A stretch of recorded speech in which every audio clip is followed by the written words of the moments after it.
Imagine venturing into the heart of a dense jungle. The air hangs heavy with humidity, alive with the sounds of unseen creatures.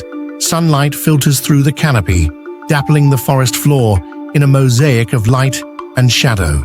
You are surrounded by a vibrant ecosystem teeming with life, but danger lurks in the shadows. A silent predator watches, its striped coat blending seamlessly with the undergrowth. This is the domain of the tiger, an apex predator whose very presence evokes both awe and fear. Why do tigers, these magnificent creatures, sometimes attack humans? It's a question that has captivated and terrified us for centuries, fueled by tales whispered around campfires and sensationalized accounts in newspapers. The truth, as with most things in nature, is complex and multifaceted. Tigers are not inherently malicious. They are driven by instinct, survival, and a deep-seated need to protect their own. Understanding the reasons behind tiger attacks is crucial, not only for our own safety, but also for the survival of these endangered animals. By dispelling myths and promoting coexistence, we can learn to appreciate the tiger for the magnificent creature it is, ensuring its place in our world for generations to come. At its core, a tiger is a hunter, finely tuned by evolution to stalk and subdue its prey. Their powerful bodies, equipped with razor-sharp claws and teeth, are designed for one purpose: to kill. But this predatory instinct, so essential to their survival, can sometimes put them at odds with humans. Tigers are opportunistic feeders. Their diet is dictated by the availability of prey.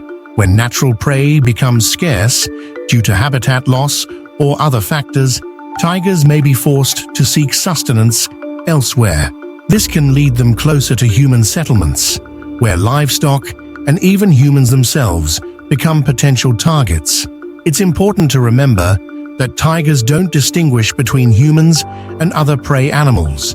To them, we are simply another source of food, especially if we venture into their territory unaware of the risks. This is not an act of malice, but a matter of survival, a stark reminder of the raw power of nature and the delicate balance of life in the wilderness. Imagine for a moment that your home, your sanctuary, was slowly being encroached upon, your boundaries redrawn without your consent. This is the reality for many tigers today, as human populations expand and development projects carve into their natural habitats. Tigers are solitary creatures, fiercely territorial and protective of their domains.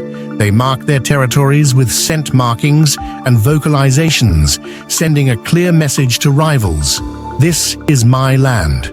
When humans encroach upon these boundaries, whether intentionally or unintentionally, it can be perceived as a threat, triggering defensive aggression. This territorial instinct is particularly strong in mothers protecting their cubs. A tigress with young is a formidable force, fiercely devoted to her offspring and quick to defend them from any perceived danger.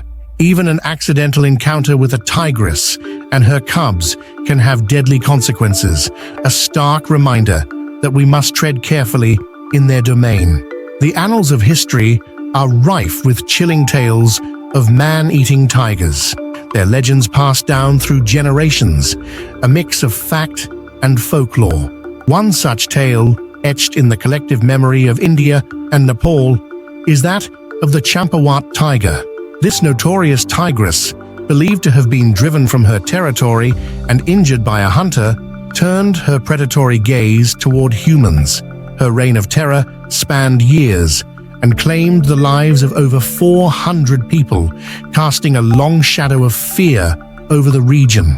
The Champawat tiger's reign finally ended in 1907 when she was tracked down and killed by the legendary hunter and conservationist Jim Corbett. Corbett, upon examining the tigress's remains, discovered a broken canine tooth and damaged molars, injuries that would have made hunting natural prey nearly impossible.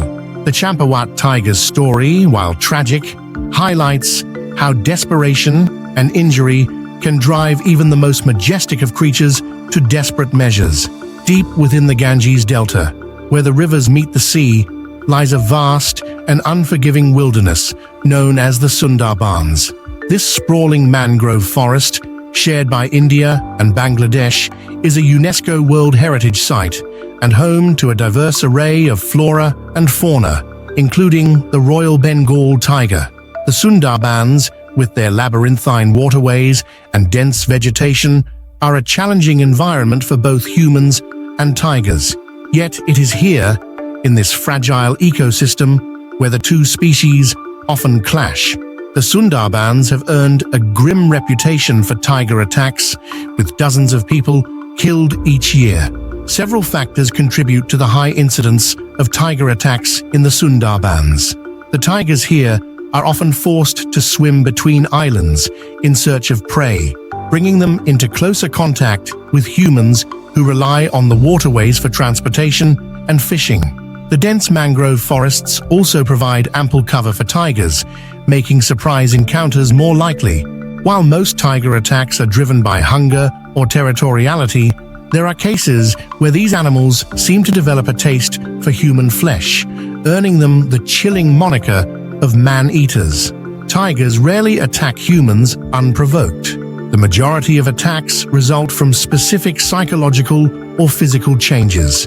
For instance, older tigers or those with injuries face a severe disadvantage in hunting. A tiger weakened by illness or injury may lack the energy to pursue its usual prey. As a result, humans become an easier, albeit unnatural, alternative. Scientists have found that tigers suffering from neurological issues or parasites sometimes exhibit abnormal behaviors, including heightened aggression. This neurological imbalance can lead them to act in unpredictable ways, increasing the likelihood of attacks on humans. The reasons why certain tigers become man-eaters remain a source of debate among experts. Some theories suggest that these tigers, having tasted human flesh, develop a preference for it, finding it easier to hunt and kill than their natural prey. Others believe that certain individuals may be more prone to aggression towards humans due to genetic predispositions or learned behaviors. Regardless of the cause, man-eating tigers instill a primal fear in those who live in their shadow. These animals, often shrouded in local legends and folklore, represent a breakdown in the natural order, a chilling reminder of the power and unpredictability of the wild. As human populations continue to expand, the line between our world and the realm of the tiger becomes increasingly blurred. Forests are cleared for agriculture, settlements encroach upon once wild areas, and infrastructure projects carve through tiger habitats, fragmenting their territories and disrupting their natural migration routes. This encroachment comes at a steep price, both for tigers and humans. As their habitats shrink, tigers are forced into closer proximity to human settlements, increasing the likelihood of encounters and conflict. The result is a tragic cycle of attacks, retaliation, and further habitat loss, pushing these magnificent creatures closer to the brink of extinction. The issue of human-tiger conflict is complex, with no easy solutions. It requires a multifaceted approach that addresses both the immediate need to protect human lives and the long-term goal of conserving tiger populations. Finding a way for humans and tigers to coexist peacefully is not just an ecological imperative, but a moral one, a testament to our ability to share this planet with the magnificent creatures that inhabit it. Living alongside a predator as powerful as a tiger demands respect, vigilance, and a deep understanding of its behavior. Over the centuries, communities living near tiger habitats have developed a range of strategies to minimize the risk of encounters and prevent attacks. They include: avoid walking alone. Tigers are less likely to approach groups of people, as they instinctively avoid large gatherings. Make noise. When traveling, speaking loudly or playing music can alert a tiger to your presence, often scaring it off before you get too close. Stay alert. When in known tiger habitats, be vigilant. Look for signs of tiger presence, like paw prints, scratch marks on trees, or droppings. Villagers near tiger habitats can also use deterrents like lights around their homes, which can reduce nighttime tiger encounters. Anti-tiger barriers and protective livestock enclosures are effective in keeping both people and livestock safe. These methods, a blend of traditional knowledge and modern conservation practices, offer a glimmer of hope for peaceful coexistence. One approach focuses on reducing the likelihood of tigers entering human settlements in search of food. This can involve securing livestock enclosures, properly disposing of garbage, and avoiding leaving food or other attractants out in the open. In some areas, community members take turns patrolling the outskirts of villages, keeping a watchful eye for any signs of tiger activity. Another crucial aspect of prevention is raising awareness about tiger behavior and promoting responsible conduct in tiger habitats. This includes educating local communities, as well as tourists and visitors, about the importance of staying on designated trails, avoiding venturing into areas known to be frequented by tigers, and making noise while walking to avoid surprising a tiger.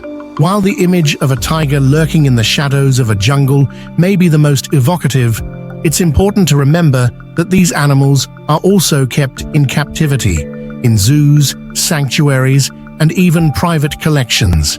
And while the controlled environment of a zoo may seem like a safe haven from tiger attacks, the reality is that these incidents, though less common than in the wild, can and do occur. Tigers, even in captivity, retain their wild instincts. They are powerful predators with an inherent need for respect and boundaries. Sadly, there have been numerous cases of zookeepers, trainers, and even members of the public being injured or killed by captive tigers. These incidents often stem from human error, a lapse in judgment, or a failure to fully appreciate the power and unpredictability of these animals. It highlights the importance of stringent safety protocols in captive settings, as well as the need for ongoing education and training for those who work with and care for tigers.